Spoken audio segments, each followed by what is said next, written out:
widespread activity, providing a suitable environment for the development, concealment and protection of eggs and later chicks. Natural selection applies selective pressure not only on the design of the nest, but also on how well the nesting site minimizes risks such as predation, low food abundance, and dangerous climate. Natural selection will favor organism behavior that maximizes reproductive success in order to pass their genes onto the next generation. With 50% of birds adapted to live in habitats that have been modified by humans, it becomes an interesting topic on preferred nesting locations in urban environments. The Australian raven bird provides a great opportunity to study preferred nesting sites, as it has adapted quite well to urban environments and is also considered as a declared pest of agriculture. So it becomes significant to understand how they have been able to reproductively succeed through their nesting locations. It is already known that Australian raven birds select nesting sites with high food and water availability, low predation risks and good environmental conditions that are essential for nurturing offspring. However, studies have not considered how the characteristics of trees influence bird nesting.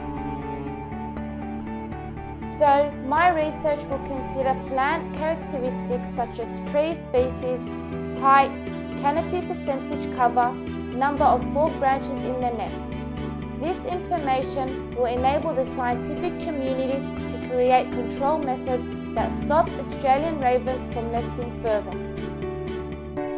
My hypotheses include: 1. There will be a higher number of Australian raven bird nests in plants that are above 13 meters tall, canopy percentage cover above 50% and above 2 branch forks.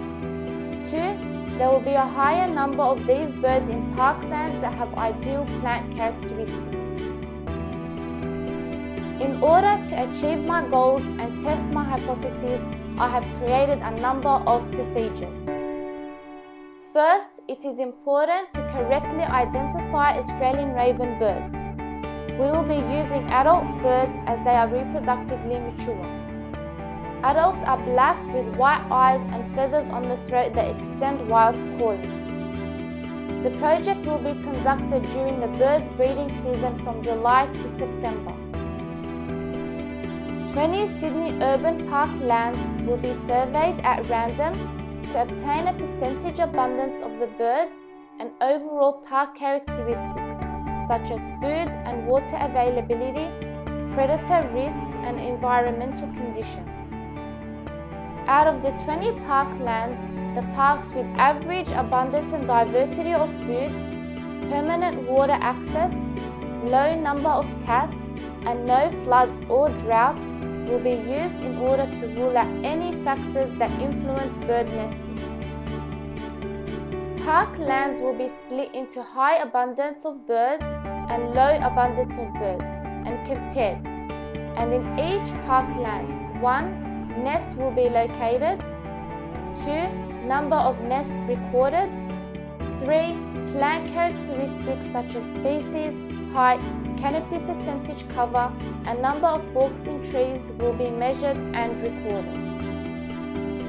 This data will enable us to recognize whether plant characteristics influence Australian raven bird nesting and reproductive success, therefore enabling scientific communities to create methods that minimize their nesting and educate the general community on how to avoid these birds nesting in their backyards.